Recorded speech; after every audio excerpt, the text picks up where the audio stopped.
Welcome to another video. You see my background has changed, so I'm in a different truck. I'm no longer a company driver now. I have my own truck. Um, so I haven't been doing much but just working, so I apologize for not dropping new videos. Um, but something I've been wanting to talk about for a minute is creating the synagogue of Satan. And it's something I've been wanting to talk about because I was watching a young lady and she was talking about she's a Gentile, grafted in, and she was talking about, hey, we can be, you can marry, a Gentile can marry a Hebrew, and we can mesh together. And I was reading the comments and I was watching the video, and it made me think about grafted in and being a Hebrew without being connected to the Hebrews. All right. So I want you guys to understand this. I'm 100% of the mindset that Gentiles can be grafted in, and I am 100% of the understanding that it is okay for a Gentile to marry a Hebrew. The Apostle Paul, his one parent was a Hebrew, the other parent was a Roman, a Gentile Roman. Okay, so he probably looked mixed. Okay, he wasn't fully Hebrew. But Yah sent him to the Gentiles, okay, to graft in the Gentiles. But you can look at who's in the land of Israel right now. And the people that are in the land of Israel right now, they call themselves Jews without being connected to the Hebrews. And this is something that, you create a very bad thing when you allow people, or when you misconstrue what Yah has spoken in his word. In the New Testament, you see all throughout the New Testament, all throughout Paul's writings, okay, where he is trying to get Gentiles to accept Yeshua, but then he is trying to get them to act and to start following the laws. But the Hebrews are saying, no, you got to drop them right in. They got to start doing everything that we do right away. But Paul is like, no.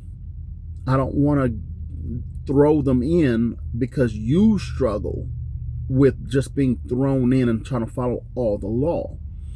So Paul was trying to figure out this whole thing of Yeshua, have faith in Yeshua and obeying the commandments. So it seems like the other apostles also had this struggle. You see, Peter had the struggle where he was like, yo, I'd rather be dealing with only Hebrews. I really don't want to deal with Gentiles. Okay. Then you see other people who they struggle with this back and forth between the Gentiles and the Hebrews. Okay. But Paul wholeheartedly, he was just sold out for, hey, I don't have a problem going straight to the Gentiles, because the Hebrews are trying to push their agenda and saying, you got to be dropped right into this thing. You have to obey all the commandments right off the bat. And we can see in the book of Acts how Peter stood up and said, no. Every Sabbath, the law of Moses, the prophets are written or being read in the synagogues. So when the Gentiles come to the synagogues, they learn the law of Moses from the Hebrews. So let's bring that into modern day. We have a problem right now with Hebrews thinking that Gentiles don't belong near Hebrews.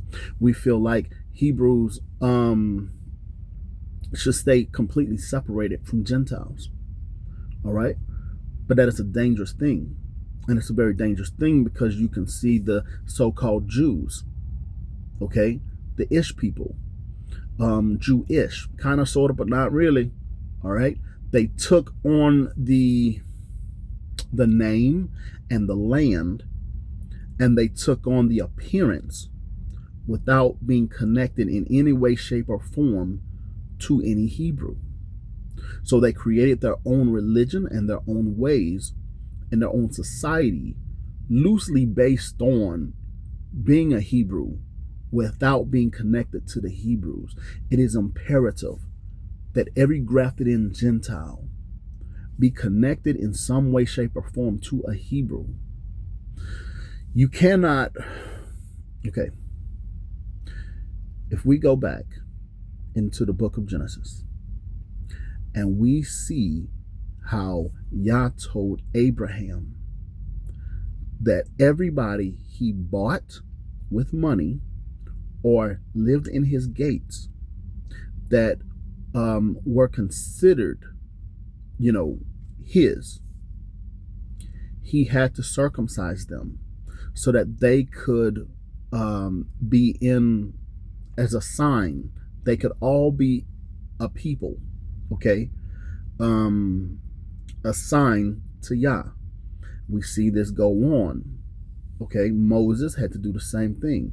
Moses was a Hebrew. He married an Ethiopian. But guess what? The Ethiopian knew more about the law and the ways of Yahweh than Moses did. And she, Zipporah, kept Moses from being killed because he was in disobedience to Yahweh. So we need to have people around us that, number one, the Gentiles, the people that don't know Yah yet, especially Gentiles. Number one, we need to keep them close so that we can help guide them, okay? They also can help to show us the pitfalls in our own faith, because there's so much stuff that we are trying to shed off from the world. There's going to be people that come in with a completely different mindset, but we're going to have to guide them. They can't lead us. We have to lead them.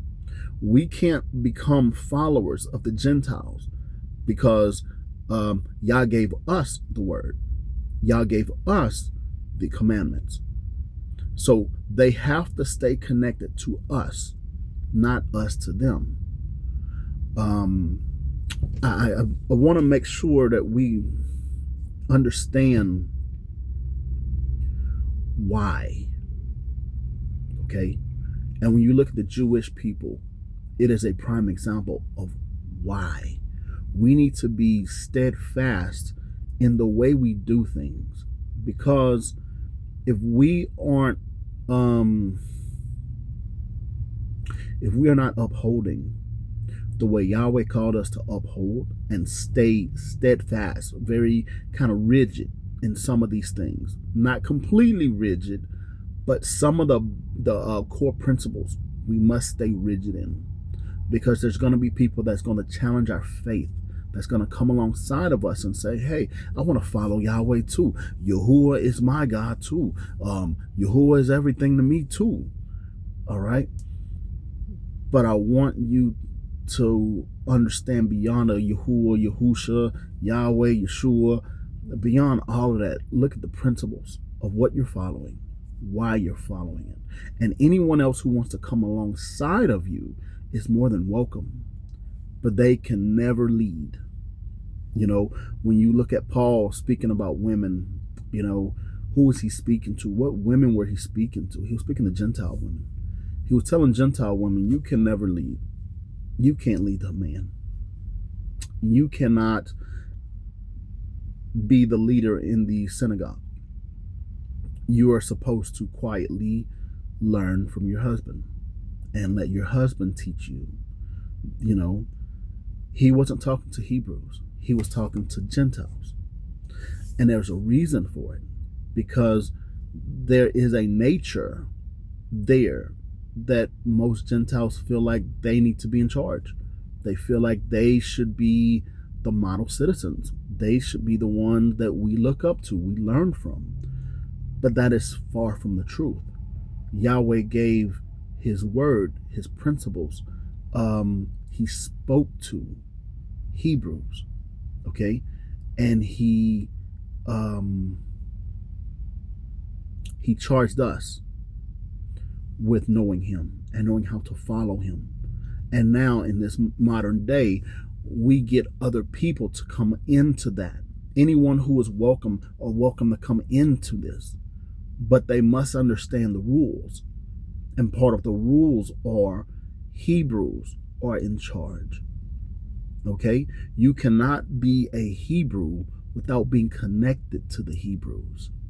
You cannot be a Hebrew without look at Cornelius. Look at all the Roman centurion. Look at all of these people. They were surrounded and even married to Hebrews.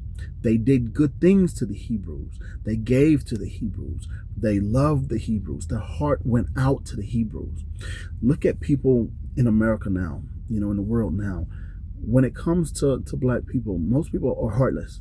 They don't really care what happens to us, So those people who their hearts go out to us and they want to help us, people like Jane Elliott, she wants to help. She is a model citizen that you look at and you say, this is a Gentile that deserves to be in with the Hebrews. Okay? Other Gentiles who want to be grafted in, they're more than welcome to be grafted in. Welcome them wholeheartedly in. Invite them over for dinner. Invite them over. Enjoy their presence. Learn, teach. Learn about them, but teach them about you and about your ways and the ways of Yahweh. Okay? Because that's what this is all about. It's about growing the kingdom, not growing your own little group, not growing your own little clique, your own little camp. This isn't ours. We are literally harvesting the world for Yahweh. We're literally harvesting souls for Yahweh. All right? You can call them Yahweh, Yahuwah, however you want to say it. I really don't care. All the ways that we say it is not right. I guarantee you. None of us are saying it right. So don't even worry about it. But I want us to understand, you have been charged, Hebrews, with bringing everyone else into the fold. All right? And teaching them Yahweh's ways. And in that, we take care of each other. My mind is going back to Venezuela right now. And I'm thinking, my wife is from the Dominican Republic. And we have family. She has family in Venezuela. They've been in contact all day, calling back and forth all day. And we need to really be able and willing. I always say this every time something happens in the world or in the country. I say, what are you willing to do about it? What are you willing to do to help? Are there any brothers and sisters out there? Because Venezuela is definitely one of those countries that was affected by the slave trade. Okay, everybody in Venezuela is either black or mixed. Okay, so people who are affected by the slave trade, who were descendants of the slave trade, we are Hebrews. So we need to always be prepared to help others who are of the same faith, who may be impacted by the things going on. Because today, there's a lot of Americans that are celebrating. Oh yeah, we got them. We're doing this. We're doing that. We're helping the people. We're going to make their lives better, blah, blah, blah. But at the same time, what are we doing to help those who are of the faith? What are we doing to strengthen the hand of those who are faithful to Yahweh? That's what we always need to be understanding. Always be ready, in and out of season, at the drop of a dime, to help others, to spread the gospel, and to just be the light that Yahweh calls us to be. That's why we are the remnant of Yahweh's light, because this is what we're supposed to be doing. I've been watching a lot of videos lately. I forget the channel. It's like Nature's Vault or something like that, and it talks about growing food, foods that they used to eat long time ago. that sustain people for thousands of years and all. I watch a lot of those things, and I buy some of those seeds, and I grow those plants, and I have a garden full of these things. Um, and I'm always ready to share. I'm always ready to give. I'm always ready to help, because that's what we need to be. We need to be the salt and the light of this world. Before I go, I want to talk about one more thing, because the Holy Spirit just dropped it on my spirit. Let's talk about, the clay and the iron. We know that in the foot of the statue of Nebuchadnezzar, in his dream, the golden statue, we know that the feet were made out of a mixture of clay and iron. Okay, and that is this governmental system. It is a hybrid system. It is iron, but in this day and age, we are the clay.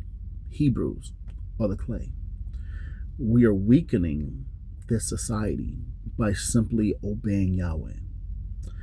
And Yeshua is going to come in, and he is going to smash and knock down the whole statue, the whole structure. The Babylonian society, capitalism, is that society. I want you guys to understand, America's going after Venezuela today. They're going after all of these countries who really can't defend themselves, and saying, we're going to bring freedom to you. We're going to bring capitalism to you. And basically they're saying, we're going to rob you, take all your resources, make ourselves wealthy, and we're going to give you the crumbs from that. Okay? We need to always understand that there are other governmental systems outside of democratic capitalist societies, okay, or Republican, Democratic Republic capitalistic societies. We need to understand that Yahweh does not operate in this type of society, and this society is called the beast system. Okay, it is the beast's system. The Babylonian system. The beast system is coming next, and we don't really know exactly what that's going to look like, but it's going to try to mesh together all the previous societies all into one system. But this Babylonian society is the statue of Nebuchadnezzar in his dream. And Yahweh or Yeshua is going to come in and smash that. But it uses us, Hebrews, to spread. The more people become Hebrews and start following the ways of Yahweh, or Yahuwah, however you want to say it, the more people that follow Yah's ways, we become more and more clay. Our family becomes clay, which becomes a void inside the iron. So the iron is slowly taking on clay or characteristics, making it weaker and weaker. But you have to understand there needs to be millions of holes in the society. So we need to spread the gospel. We need to spread the truth, to see through the lies and the deception of the beast system controlled by the papacy and the Catholic Church, and then all its little denominations. Okay, we need to spread the truth of exposing the lies that are within our societal systems, and bring out Yahweh's rules and his ways. Part of Yahweh's rules and ways are we really need to all be eating regular ingredients, like all this processed foods, all this stuff. I recently got diagnosed with diabetes, because I was eating the king's food, all this super processed stuff, all the junk food, all the things America has to offer. I enjoy it. I've said this in many of my videos. I love food. I really like food. Okay, I don't love it. I really like it. All right. But now that I can't eat it, I'm realizing the purpose in it is that Yahweh is telling us you were never supposed to eat all of that. Because one of the first things I did is ask Yah why. Why you let me get diabetes? Why you let me get this? You're supposed to be healing my body. You're supposed to be renewing me. You're supposed to be. And the Holy Spirit quickly came in and said, just because the king offers it doesn't mean you have to eat it. And I was busted because I had been eating anything and everything that Yahweh doesn't say is bad. Okay. But as I learned more and more, I realized Yah's ways were to eat plain foods, beans, rice, meat, not none of this ultra processed stuff. Okay. So we need to, outside of this beast system, we need to return back to eating whole foods, things that you can grow, you can harvest and eat right away. Cook it, eat it right away, without having to be so processed. We need to get the processed foods out of our lives. Okay. Another one of the things that we need to do is make sure that we understand what things, because my mind is going back to these Nature Vault videos. There's a lot of things that we overlook, we don't look at as food, that we need to reassess health and what is good for us and what is bad for us. Because in this society, they say so many things are bad, but not everything that this society says is bad is bad. They just want us eating what they say and doing things according to what they say. But I'll tell you guys, we need to start operating outside of this Babylonian society into a more closed loop society where we help each other, where we feed each other, where we make sure that we each have what we need. I have a little land. I have fruit trees growing on that land. I have a garden at my house. I'm on my way to self-sufficiency.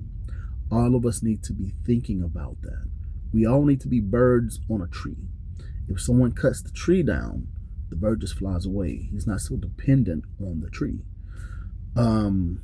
We don't need to be so dependent on this society. We need to start thinking and acting independently, pulling away from this society. That's what the scripture talks about when it says, come out of her. Okay? All you people, come out of her. We're coming out of the Babylonian society. The ways, the rules, the customs, all the things that the Babylonian society says are important, we are now abandoning. And we need to do it more and more. As a small group, I have 202 subscribers. And I thank every single one of you. If we had 202 people that, number one, were praying in accordance with Yahweh's rules, praying for our country, our neighborhoods, because we're all spread out. If we would pray and we would ask Yahweh to expose the truth, to bring the truth to our eyes, our ears, our mouths, and we can spread the truth, all right, then other people will see that what we have is the truth, and they will desire the truth, and we will give them the truth, and it will continue to grow and grow, and we take care of that community. Just like in the days when in the New Testament, where Jerusalem was being persecuted by the Romans after Yeshua's death, what did they do? They started selling things. They started making sure that each person had what they needed. All right. So those of us who have a little bit more, we need to look back and say, hey, what do you need? What y'all need? What y'all need? Are you okay? You got enough food? Hey, I got a garden. I can give you some stuff out my garden. Hey, I got some extra groceries. I can give you some stuff out my groceries. Hey, you need diapers? Man, I got you. You need clothes for your kids to go to school, shoes, coats, book bags, whatever you need, I got you. We need to be those type of people. Okay, I'm constantly looking for people around me to bless, to give things to. If any of my kids have shoes that they don't wear, man, we put them together and we find people. Hey, let's look for some folks to give it to bless. Um, because lending to Yahweh's people is like lending to Yahweh. All right.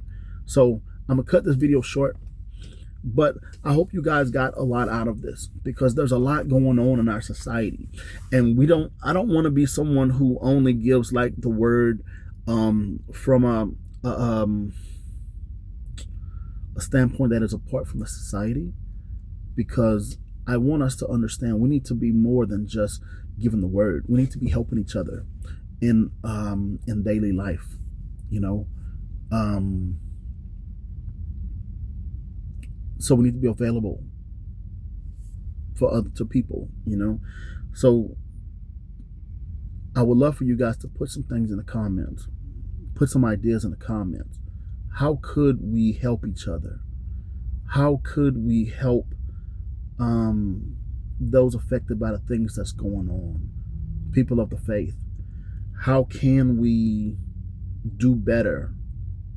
Okay, yes, we're following Yah, but how can we do better as a people? Now that we have over 200 people, that's a small army. That's almost a Gideon's army, and we can do some things with that. If we start praying, we can start taking down, the things, the territorial spirits over different areas. As I ride across the country, I'm coming into a lot of places that have a lot of big time territorial spirits, and I can feel their presence. I can understand them. I can feel them. I can sense them, and they're angry because they don't want me coming through. Because when I come through, Yahweh's presence comes through.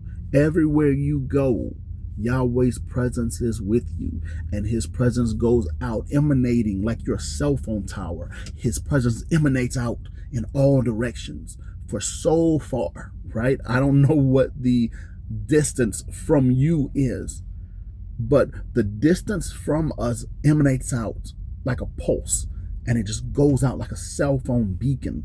And other people who come in contact with it, they have two questions. They have two responses: to reject it or accept it. Okay, when you come close to certain people, you're coming close to bless them with Yahweh's presence. When you come close to other people, you are coming close to bring judgment. Okay, so the more of us there is, the more our presence goes out, the more we travel, the more we move around, the more Yahweh can come into an area, and he can start changing hearts and minds with the truth, without lies, without fables, without made up anything, without emotionalism, with truth, sound doctrine, truth. Because we're getting back to the heart of worship of Yahweh. We're getting back to the heart of what Yah intended for his people to be like from the beginning, like Adam and Eve, like Moses, to hear his voice, to love his voice, to rely on his voice, to rely on what Yahweh gives. And we want other people to do the same thing. All right. So that's it. I'm close to this video because I could just keep talking and talking. But I just want you guys to understand, we need his heart. We need Yahweh's heart, his mind, and we give that to other people, not just through giving the word, but looking for people to bless. I used to keep money. I don't carry cash much anymore, but I used to carry cash. And when I would see homeless people at the stop sign, I would give it to them. You know, hey, I got a couple dollars, got $5 here. Let me give this to you. But then I start realizing, in the New Testament, they didn't just give to anybody. They only gave to people who were of the same mind and faith. They didn't worry about everybody else. So we need to narrow our thinking to our focusing on who are of the house of faith, who are walking in the faith. Not just people saying, I believe in God, because everybody says that. Every church person says that. Everybody says that. Oh, I believe in God. Oh, Jesus is my everything. Blah, blah, blah. Okay, but if you're not a Hebrew, I'm ignoring you. If you're not a Hebrew, I can't do nothing for you. Sorry. I would like to, but first I got to give you this word. And if you accept this word, if you understand, then hey, come on in and we can help you. So that's where we are. All right, y'all. I hope y'all had a good, Festival of Lights. Hope you had a good rededication where we rededicate our spirit, our hearts, our temple, because we are the living temple of Yahweh, and we rededicate ourselves. We'll probably do this multiple times a year. The Festival of Trumpets is a one thing. The feasts and festivals, a lot of them are dedication type events where we bring offerings, we bring ourselves before Yahweh, and we give ourselves to Him anew. And the Festival of Lights is just another opportunity. The rededication of the temple is just another opportunity to give ourselves to Yahweh. So I hope you guys did that, and I hope you guys are ready for what comes next. We're in a new year, according to the earthly calendar. Our calendar doesn't start until March. So I want you guys to be focused on that. Get your minds together for how you're going to celebrate Passover. Make sure you're in compliance with the rules of Passover. And we'll see you on the next video. Have a good one.